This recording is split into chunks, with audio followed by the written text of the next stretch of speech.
I guess I'm here because I'm sick of dealing with this shit myself. I've heard therapists are supposed to help with, you know. I mean, this ain't really for people like me, is it? I mean, really? How many people of color have sat on this couch and talked to you? Yeah, that's what I thought. We don't do shit like this. And we're probably the people who need it most. Well, I'm not sure. I guess I kind of just grew up being told that this shit's for weak people. I mean, who likes saying they go to therapy? Shit's embarrassing. Do you know what people would think about me, about my family if they knew I went to therapy? My tias would talk shit for months on end. They think my mom couldn't handle her house or something. I don't want all that extra unnecessary stress. My family would think it's a joke. They laugh about it over soul food and be like, girl, you know we don't do that white people stuff.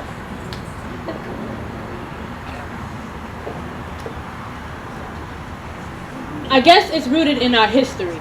It started with silence, a deep sunken abandonment of weakness. Come to deny it so much that it's become a part of our mental patterns. Like if we reject the weakness, then maybe it doesn't exist. My people still haven't figured out that mental health is hereditary. And if we are weak, then they must have been too and just pretended they weren't. My people envision me and my sessions a sunken ship. Every minute spent on the couch of a therapist is another mile deep. They look at me like I'm broken. Like I'm allowing too much water inside of me. I get home feeling choked up. I left the office feeling light. I envision myself a bird. Every minute spent on the couch of a therapist is another inch higher in the sky. I envision every unspoken hurt as a rock. When one stumbles past my lips, I am elevated, freedom dancing between my teeth. I am nesting a healthier spirit.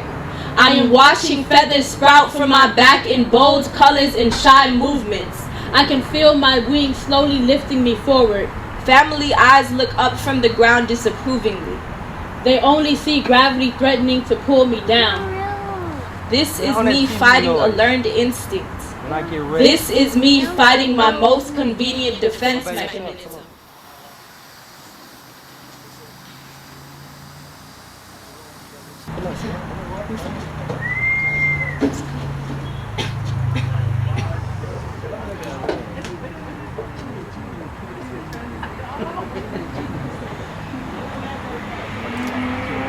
I know, right? Oh, yeah, right. Oh, no.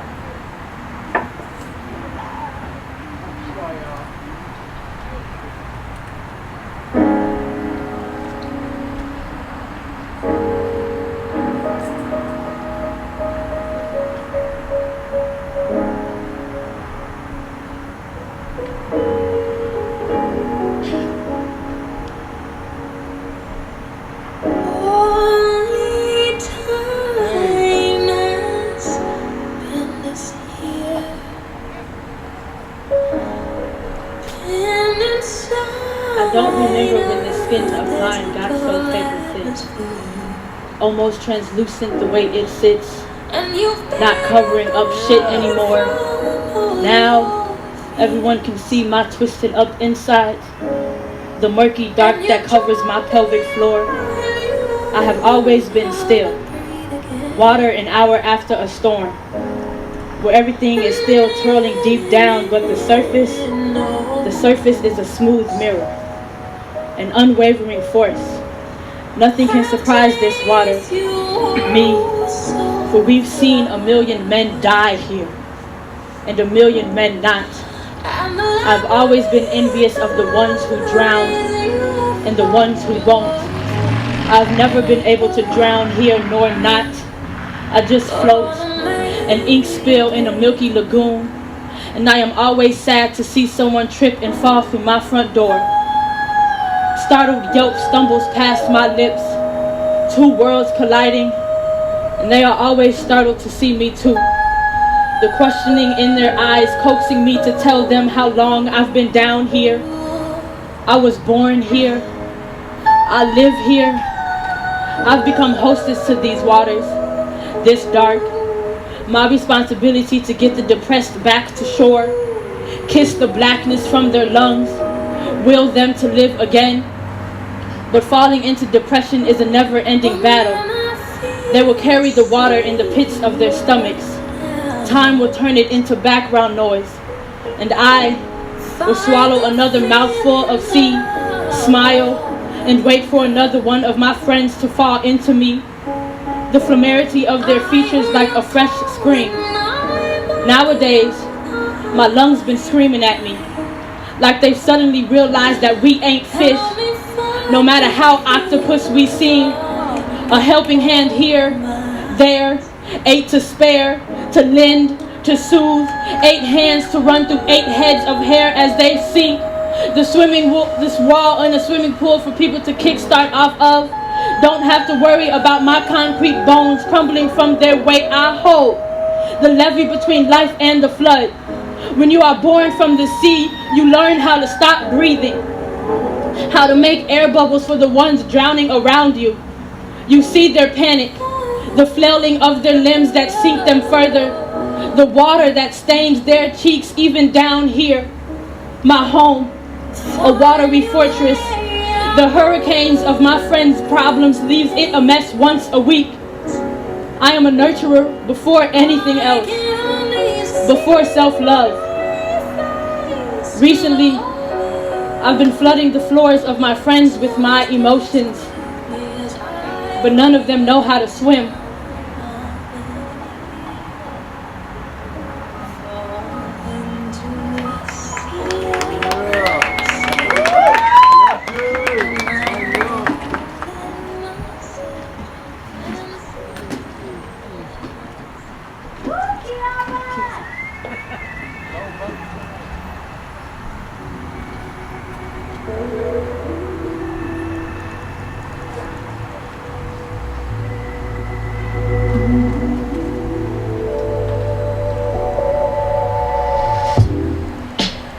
I felt like I was going to break today. I could feel my blood rushing through my entire body. I was like really nervous, but I am breathing better now. So I guess it was a good idea. My therapist thinks I should open up to people, But I don't think anyone would even know what to say or do. So maybe not. I think talking to the therapist is enough for right now.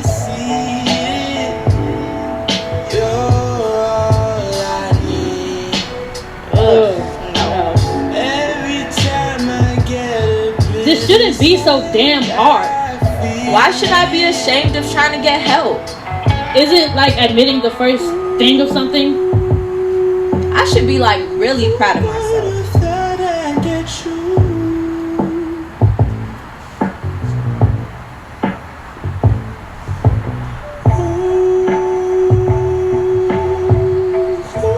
I guess it's decided then.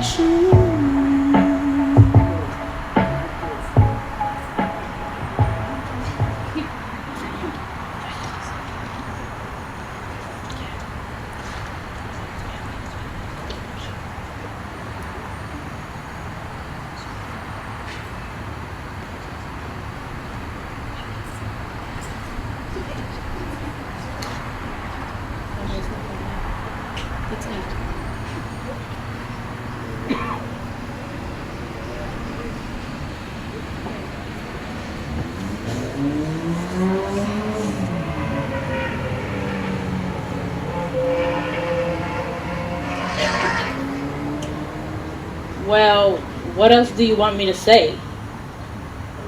My family. What about my family? I don't talk about my family. It's too much. If I start, I'll never stop. I don't talk about my family because if I start, I would never stop. I'm an outcast to my family, a three-headed dragon to them if they've ever seen one. Sometimes I like to believe that whatever higher power there was put me in place of my family to save them. All the comic books I read and all the Harry Potter books I read, preparation for when I have to adorn my superhero cape. But I don't know how to save them when I can't even save myself.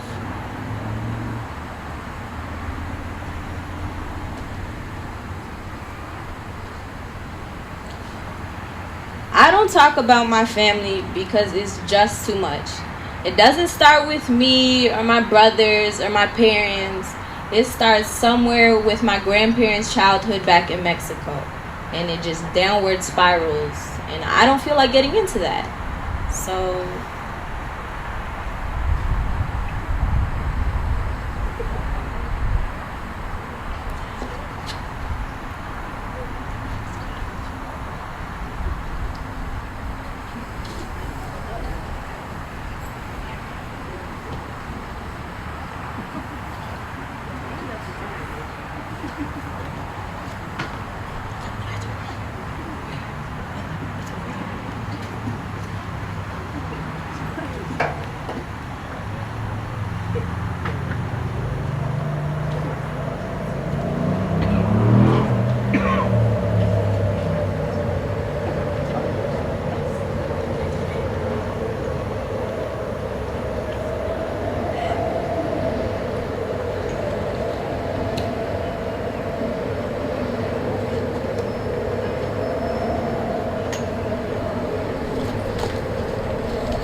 I grew up with a man who suffocates himself between the planes for the living and the dead. For years, I've watched him intentionally waste himself away. His eyes are a sorrowful soiled brown, like the mounds the graveyard keeper peers behind at an empty funeral. His tongue cries and wails, "I'm the devil," through melting teeth at 4 a.m. Attacks mama like gray ghosts under full moon. Like mama ain't work her hardest to give him the moon. Like his daddy lost himself to the moon powder. Left my brother rocking in a graveyard cradle. Grim Reaper babysitting him, so he tattooed him on his right arm. Said this way death always be with him. Protect him. Like I've been protecting his graves filled with my 8-year-old torso. You could peel back the lining of his stomach and find me suffocating still. Shrieking for Big Brother to leave me alone. But Big Brother, please don't leave. Like be careful what you wish for, cause his skeleton always hanging above my head and shrieking over my skin. Can't shake his stench of perish from my thick hair. And now I only see death in sorrow, in grieving, and I can't let goes, and I'm still trying to forgive, and I can't forget at the thought of him. Like se me subió el muerto when I see him, and I see you in all of the darkest of places through my deep brown eyes, but still, I always find myself at your grave, leaving flowers and letters, a candle to keep you warm, throwing away the beer bottles your friends leave you. Still, I come during the day and mourn, because I have lost a brother. I have lost a brother. I have lost a brother who is alive and breathing, but very made up of all of the dying things.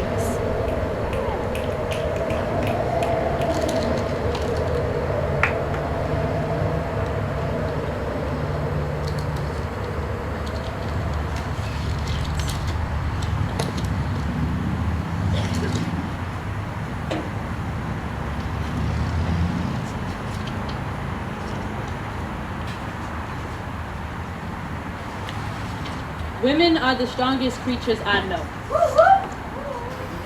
Their hearts are as big as the moon, and our chests always find room to house them. We can always find the room to house growing things. My family is made up of all women, but our chests are concave and collapsed. We always let a man spoil our harvest. I watched my sister fall into the clutches of a man's world. Watched her forget what it meant to love the lioness. She stumbled into a boy who thought that he was king of the jungle.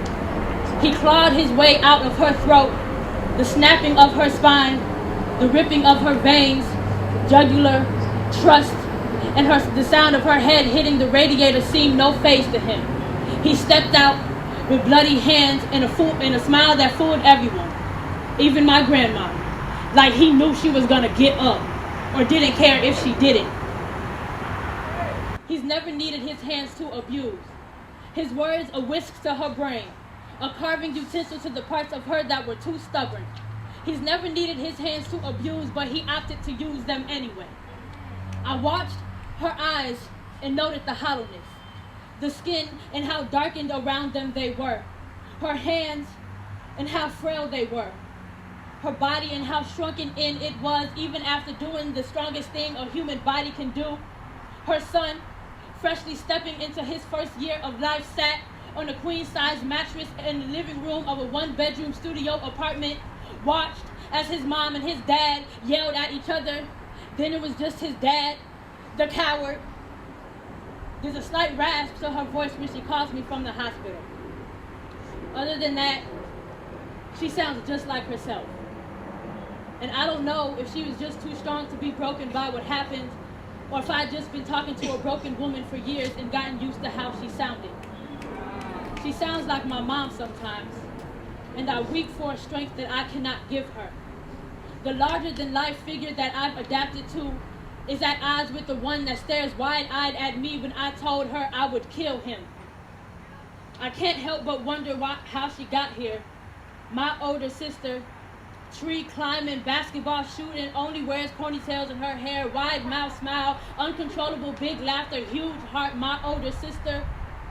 I recount the steps and look for when she tripped. It was long before the sperm donor to her child stepped into her life, and I'm forced to look inside my family, forced to acknowledge the weakness within the women. I saw it first in my grandmother's face when Buddy shouldered his way into our apartment, marked his territory, and she stood there, frozen, reliving a similar moment in her life. I saw it again in my mother's face when she took back a broken man who didn't know how to deal with his emotions without a fist. And I know that my sister is just another victim in the curse of my family. I don't know how to tell them that they're stronger than this without sounding judgmental, without sounding like they're superior. Women are just the strongest creatures I know, and I know our chests have the capacity to hold the moon.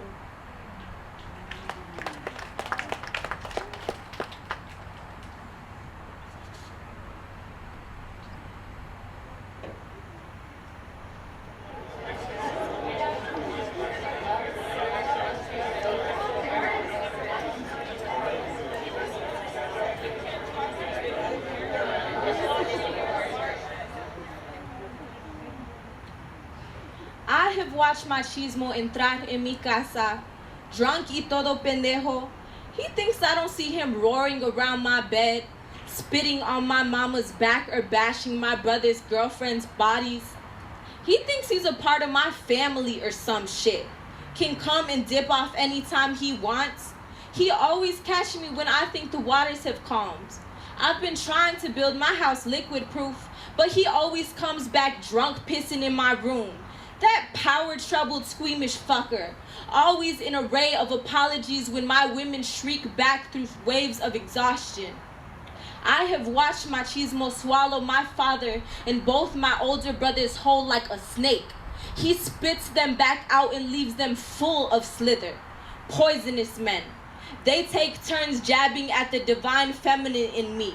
Like my three-tongued self wouldn't throw them in a poem and throw they ass on a stage and dare them to fuck around some more. Like I wouldn't push them to have the conversations about the trauma that led them there. Yeah, I said it. There is no reason that my mother needs to be remembering things through the recounting events my brothers tell. I am sick of it. So I'm grabbing his shit and I'm throwing it in the street and burning it. He can go to hell. I'm not allowing him in my house anymore.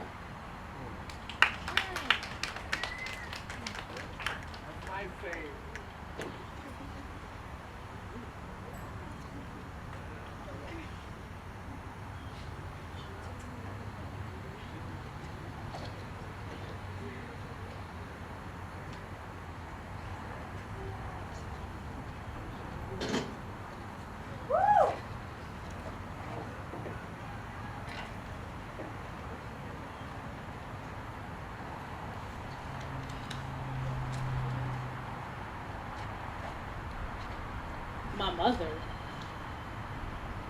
Why do I have to talk about my mother? Yeah, I mean, sure, she had a big impact on my life, but we don't gotta talk about her.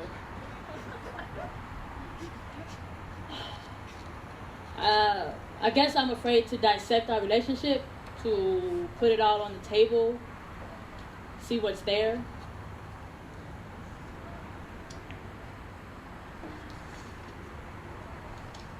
I'm still scared to write a poem about my mother.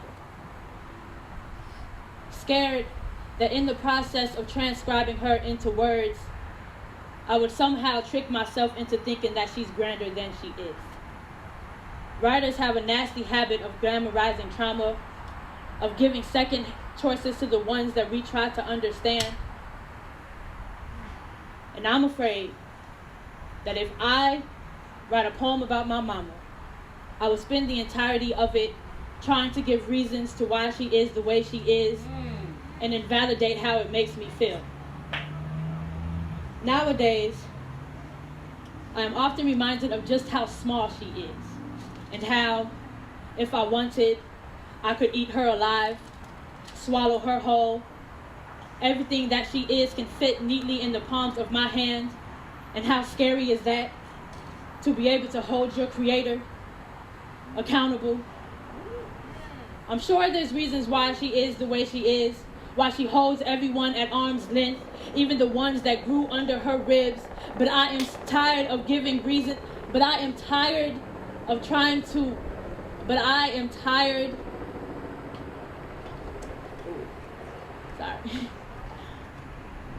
Even the ones that grew under her ribs, but I'm tired of giving her the benefit of the doubt and waiting for her to get stronger so I can follow suit. I guess I'm most afraid to admit that I come from flaws. That everything that I am was handed to me through a rusted funnel. Cause what that make me but a big ass flaw myself? When we argue, a face off to one of us shatters, normally me. It is like looking into a shard of glass. The ones your mama's supposed to warn you about when you were a kid and running around barefoot. But my mama watches me cut up my feet every time. And I'm left to pull the jagged edges of her hostile nature out of the heels of my feet, lick my wounds, flinch when they sting. My mother never apologizes. I have to search for it in her eyes 30 minutes later, but at least I'll always find it. I can see her fight or flight response settling in. More times than not, flight always wins. And I beg her to fight for me, for us, like when she did when DCFS tried to take us away from her, or when we were homeless for the 5th time, or when my dad up and left and went to New York, left her life in a frenzy. No break times between her oldest recklessness, her middle's curiosity, and her youngest naivety. Anyone would run from the hills. Mistakes from her past life creep into her present, making it hard, fucking it up. I remember sitting across from her yelling question after question into her red face, like why you don't show me love in more blatant ways, with hugs or kisses or encouragement. And her eyes, as big as mine, showed me a world that I did not know. Motherhood. I'm scared to let a poem touch my mom, because halfway through it, I will realize just how grand she is. I will realize just how grand she is. My anger will dissipate in insignificant mist. It will give way to a gratitude that will cut me in half. I will realize the sacrifices she made for me to be standing here. How scared she must have been to be a single mother, to raise us, to look at us, 3 pairs of eyes that stared at her, waiting for her to be perfect for us. It is the same fear I feel when the world is waiting for me. And how can I be mad at my mom when I so perfectly mirror her? When I love in hushed tones and tough exteriors, just like her. That's good.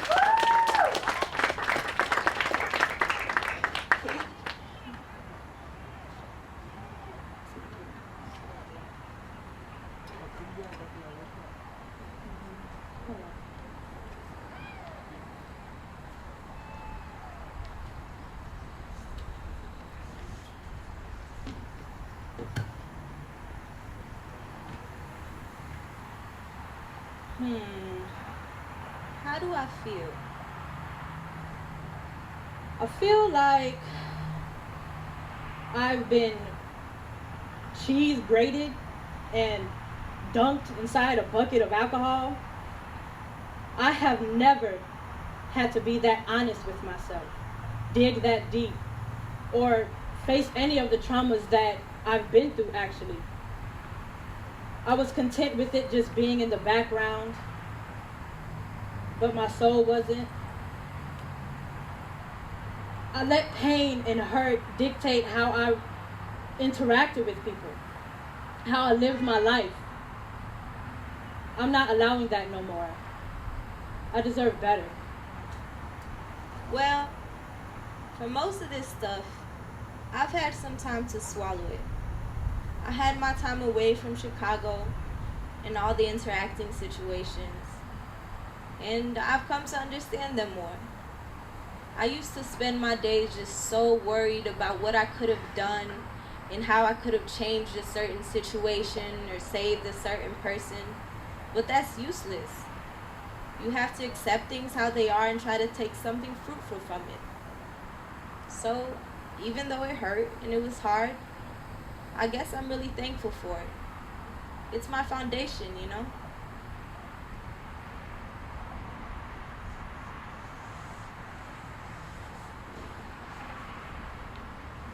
This is the closest I've ever been to a therapist's office. I know it's just me and my mirror, but I feel like I can be honest with myself here. But maybe one day I'll go to actual therapy. Maybe I won't. I mean, my people have survived like this for centuries. I'm tired, you know? I'm tired every day, but I'm trying. I feel like I've been working lifetimes just trying to sort this stuff out. But who says the healing can't start with us?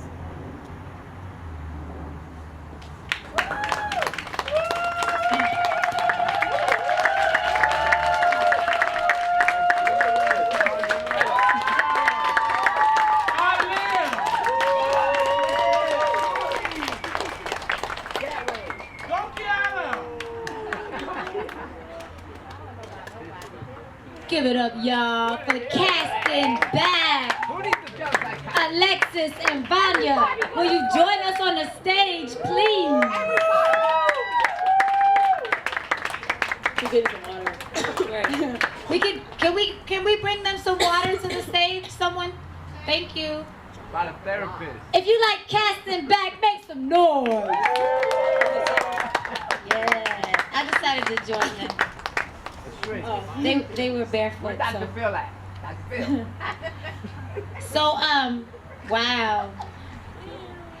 We want to take a few minutes to open up some questions, comments to the audience, just to have a little conversation. So if folks were feeling it, you just want to give them some love. If you have a question, this is the time. We can use the mic. We don't have to use the mic. I'm here to run back and forth. Y'all just let me know what y'all want to do, right? Okay, you need a mic?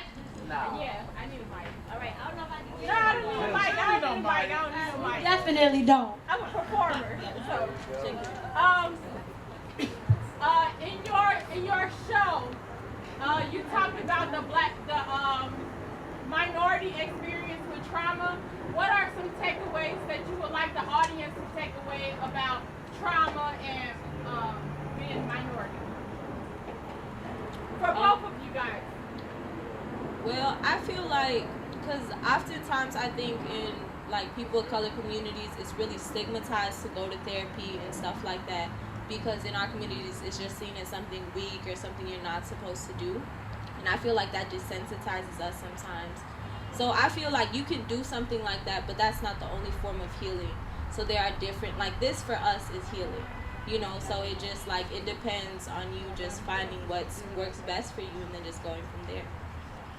To piggyback off that, just one, when, as y'all know, with people of color, like, when one thing is wrong, it's like they think it's wrong with the entire race. And so you just be like, so, you know, like, it's almost like you embarrass your family if you were to go to therapy, or like if just people would be like, oh, your daughter or your son or like anyone who just is in therapy. And it's just like, and that's a lot of times people don't do it because they're just like, I'm not about to do that. And then it's embarrassing for them because they feel like, since no one does it and they don't see no one else doing it, so then they think that, oh my God, I'm weak as hell, like, just like, they just think they weak, so then they be like, oh, I'm not going, stuff like that. They be like, how? What? They be like, how? They be like,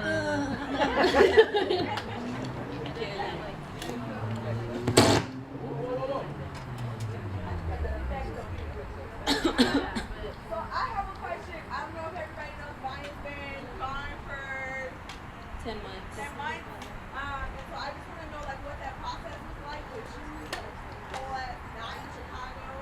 Well, I spent my for those of you that don't know, I spent my senior year, which was 10 months, studying abroad in Brazil. I got a full scholarship, scammed the white people for money. And then, so I just got back last Tuesday. So yeah, it's been a long week, and my allergies are acting up. Readjusting was really weird. I was in a very small town in Brazil, so coming back to the booming and energetic city was it was a lot, but I'm very happy to be here, and it just feels very beautiful to settle back into my space with my family and loved ones and back into my craft. Can I ask you a question? Mm-hmm. What was you talking about your dad on that one? Because I know you were talking about your mom. I never really got to figure what you were I was talking about my brother. Oh, your brother. First of all, I want to say I love you all. I love you too. And I definitely want to commend you both for like such a deep on subject like that. Like that's definitely a difficult like topic to touch as writers, and also as lovers.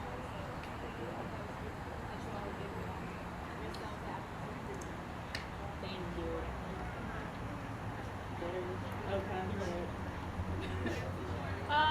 First, I would like to say I'm definitely a fan. I really love the show. But Alexis, I wanted to know how long did it take you to complete the poem about your mother, and what was that process like? Okay, so it took me.